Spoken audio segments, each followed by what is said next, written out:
there's a vast terrain of inner space, only partially mapped within each of us.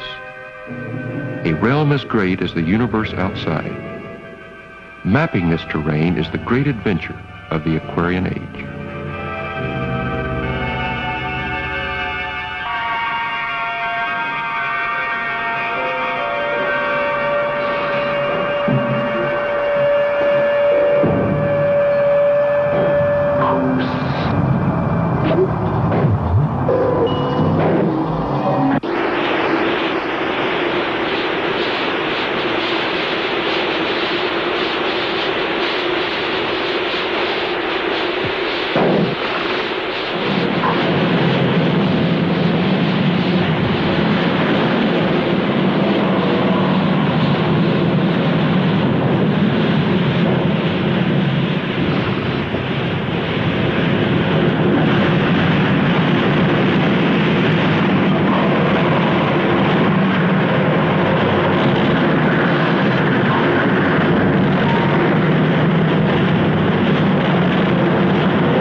As a crewman aboard Apollo 14, I rode to the moon and back on one of the most sophisticated machines ever invented.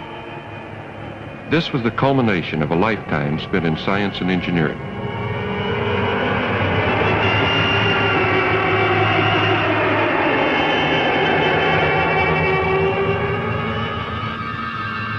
On February the 5th, 1971, I became the 6th man to set foot on the moon.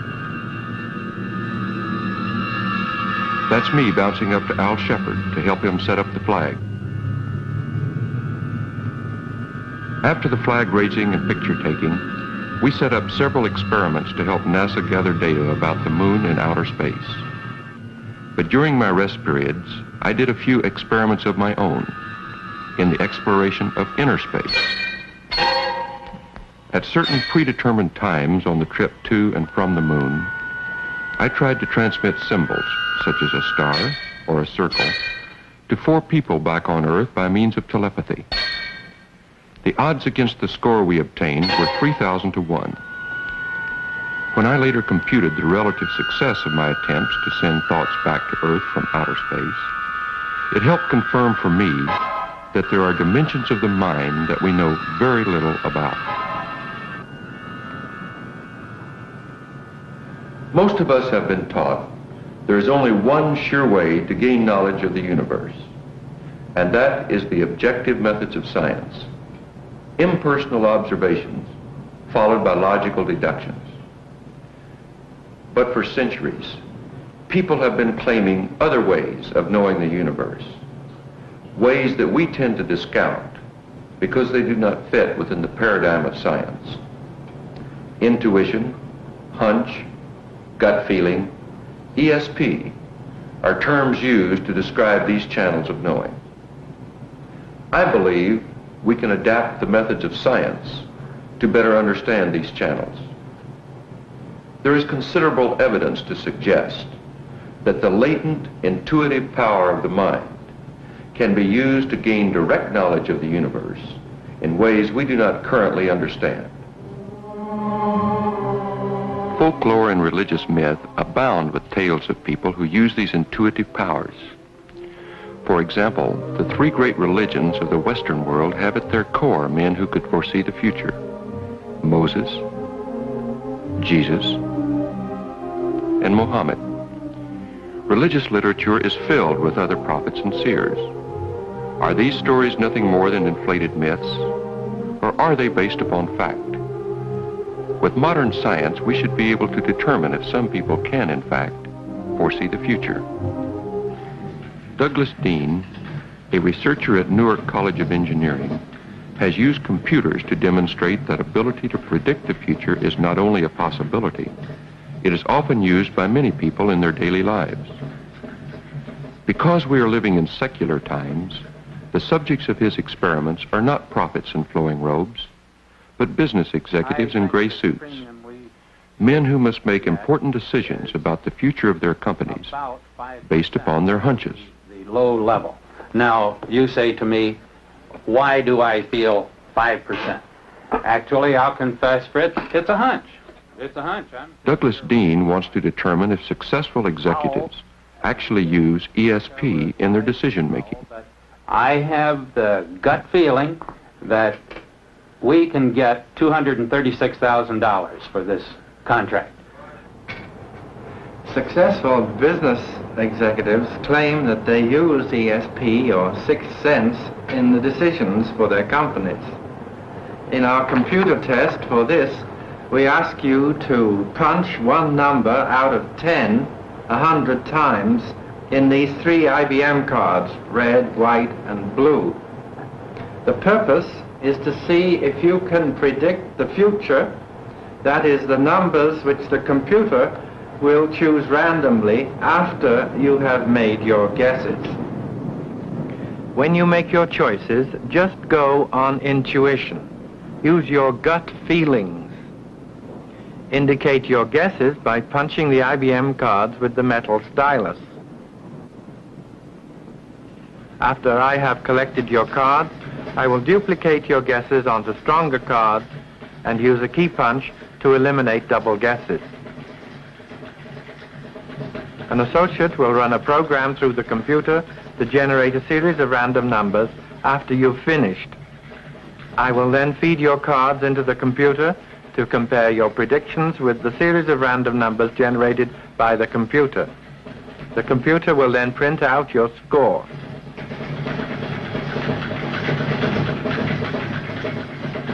You should get 10% correct guesses by pure luck or chance. If you get 17% or more, you're showing a high degree of ESP. Professor Dean, we're very pleased to cooperate with you in this experiment, but before we start carrying out your instructions, it would be highly interesting to know the results of previous tests that you may have documented. Well, in our book, Executive ESP, we give the results which show that successful executives, those who doubled the profits of their companies, get the high scores on our IBM test, and those who are not so successful, they get low scores, which is in agreement with our original hypothesis. Corporate executives are not the only people who use their intuitive abilities in daily problem solving. Ask any farmer. He can tell you about water witches or dowsers. Ed Snedeker is a dowser who practices his ancient art in Connecticut. Map dowsing is an art in itself. I'm able to take a forked branch, run it over a map before going to a location, find the location on the map, and then when I get out to the field, we find the location that coincides with what's on the map. There's another method of dowsing which calls for the use of the L-rod. This type rod is 2 welding rods with a handle that can't be controlled, and with this instrument we are able to locate many objects. It doesn't necessarily have to mean water. It can be pipes, gold, anything that's hidden can be located with this type instrument. It must be remembered that dowsing depends upon the sensitivity of the individual. It's almost impossible at times to duplicate what one operator can do or try to compel one operator to use the same instrument that another uses.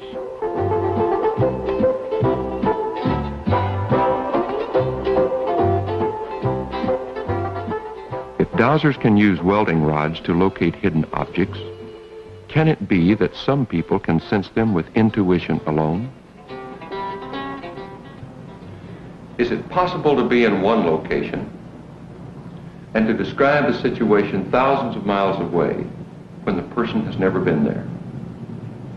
Many seem to be able to do this.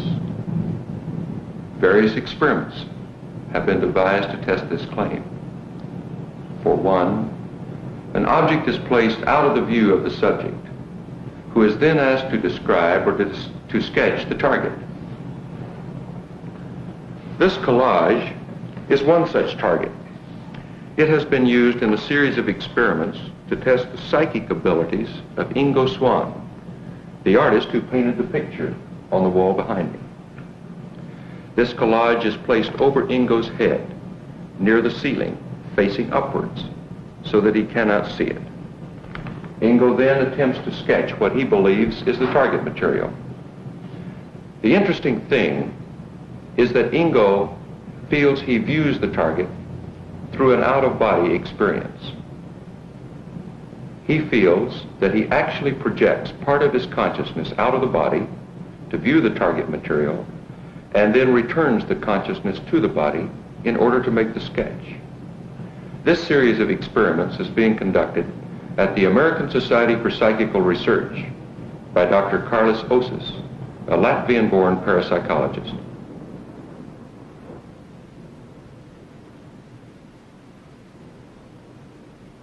Suspended from the ceiling is a tray. Small objects are placed in the tray. I can't see them from here because the tray is facing upwards. But I'm working with a man who can see. He's Ingo Swan, artist and psychic. He feels that he can project himself up towards the ceiling so he can look from above in the tray and see what's there. Then he feels he's coming back to his body and he makes a sketch of what he has seen in the tray. Sometimes he does it with amazing degree of accuracy. Of course, we are trying to find out how it works in a scientific experiment. Janet Mitchell, my assistant right now, is connecting Ingo Swan to polygraph. Polygraph will record what is going on in his body when he performs the out-of-body tasks. Okay, Ingo. We're almost ready to go. Is everything all right? Everything's fine. Okay, if you want me, just call. Okay. During the run of the experiment, very careful records are kept on any changes occurring in Ingo's body, particularly changes occurring in the electrical characteristics of his brain.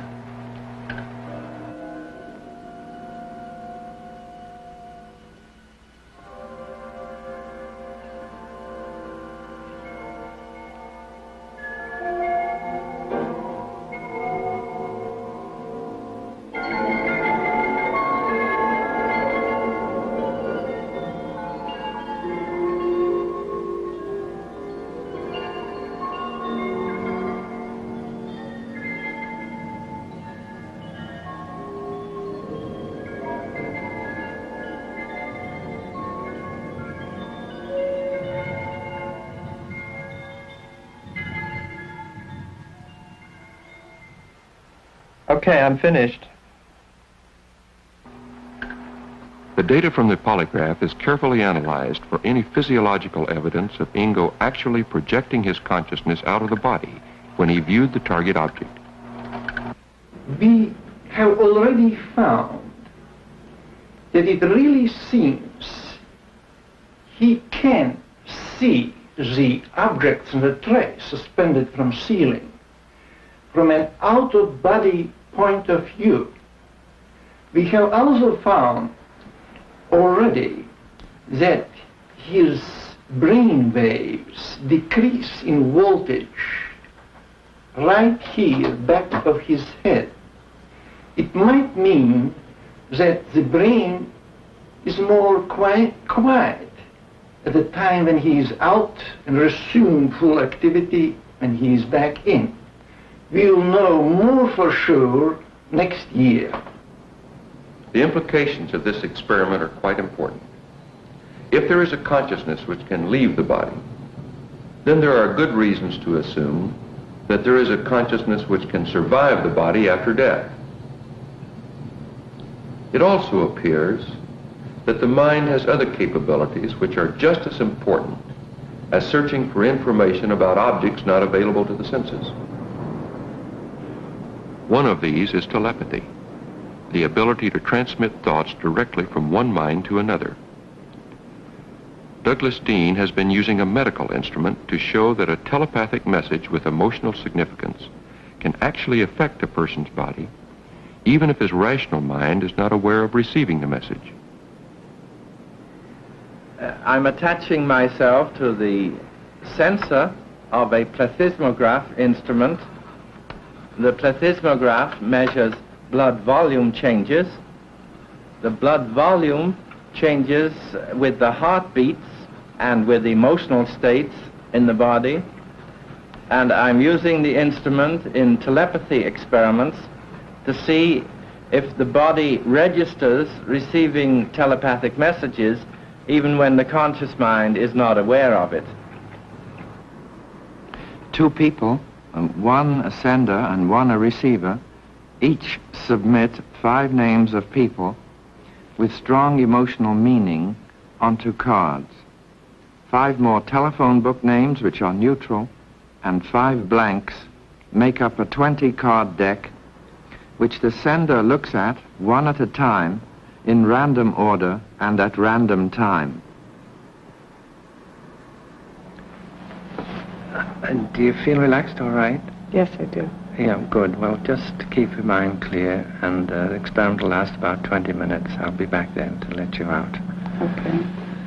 I'll just check that the plethysmograph... The receiver lies relaxing on a bed with her finger attached to the plethysmograph and does not know what the sender is doing, nor when. While this is going on, I am monitoring changes in her finger volume on the plethysmograph.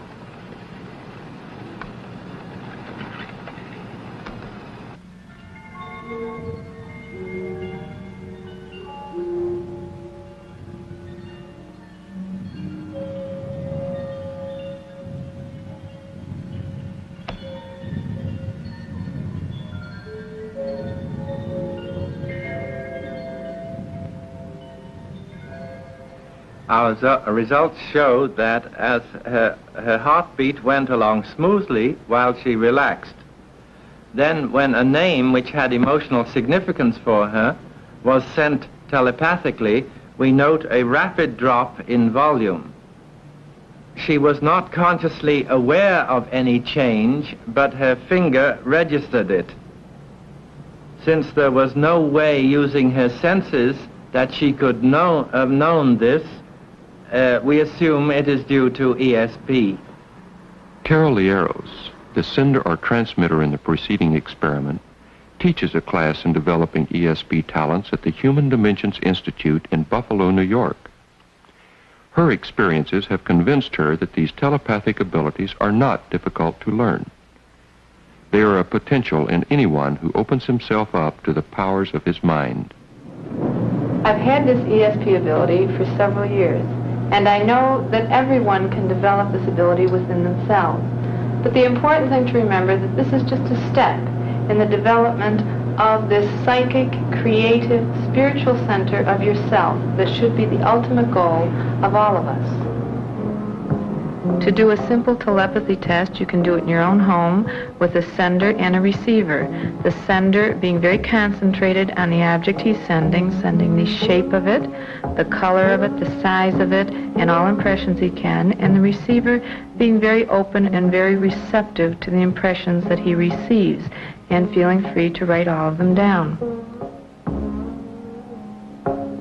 This ESP ability and all of these things connected with it are extremely important, but the end result, of course, is the opening of you as a human being into the spiritual part of your nature that you may not be tapping into now. We need to regard these intuitive abilities, these talents, such as clairvoyance and telepathy, as natural facets of consciousness. They are not supernatural. Supernatural is but a label that we place on those facets of nature we do not understand. To the caveman, lightning was supernatural, but we understand lightning as simply an electrostatic discharge. Just as we have learned that there is more to the natural world than we can see with our eyes, so too we are learning there is more to the mind, many more channels of sensing and knowing than we are usually aware of. Everything we see is based upon the color bands of the spectrum of visible light. However, this entire spectrum is itself but one band of the larger electromagnetic spectrum, which contains many other frequencies like X-rays and radio waves, invisible to us but existing as physical realities. We can propose a similar model for consciousness, for the human mind. Our rational mind provides a full spectrum of processes, such as learning, calculating, theorizing, and problem solving. Therefore, most of us view it as the only practical part of consciousness. But rational thought is itself only one band of a much greater spectrum of consciousness. A spectrum which includes intuition, ESP, dreams, religious experience, and much more. Just as the invisible bands of the electromagnetic spectrum, such as X-rays and radio waves, have been applied through our objective technology, so too we can learn to utilize the states of consciousness through a sort of subjective technology. Even though these explorations may be new to science, the inner spaces have been studied in non-scientific ways for millennia by people from all over the world. Perhaps the best known techniques involve one of the many forms of meditation.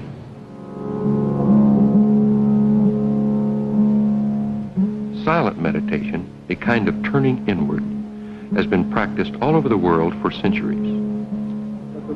For many, prayer and ritual can transcend their traditional forms and become a kind of meditation.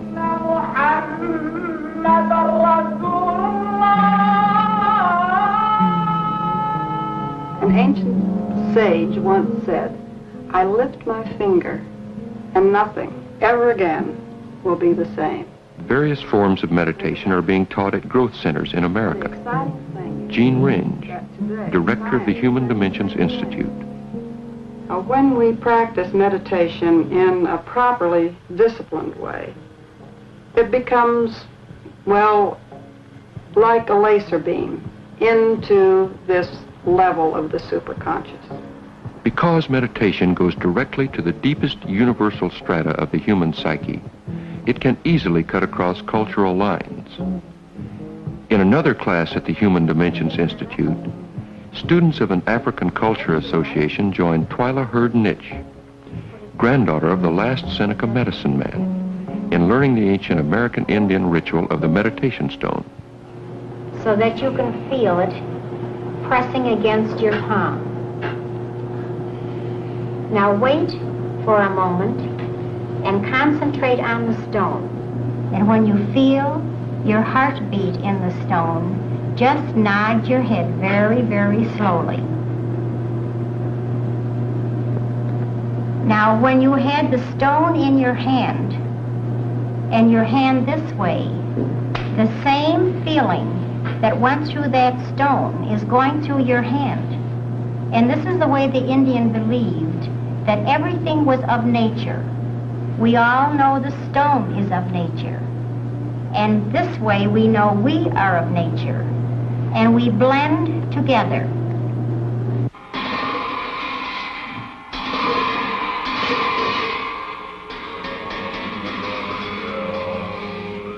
For Tibetan lamas, music and chants play an important role in meditation. For some, meditation can be a dance. The famous whirling dervishes are Sufis, Islamic mystics. Their hours of spinning and dancing induce an altered state of consciousness and transcendental experiences, similar to those produced by the more familiar meditational practices.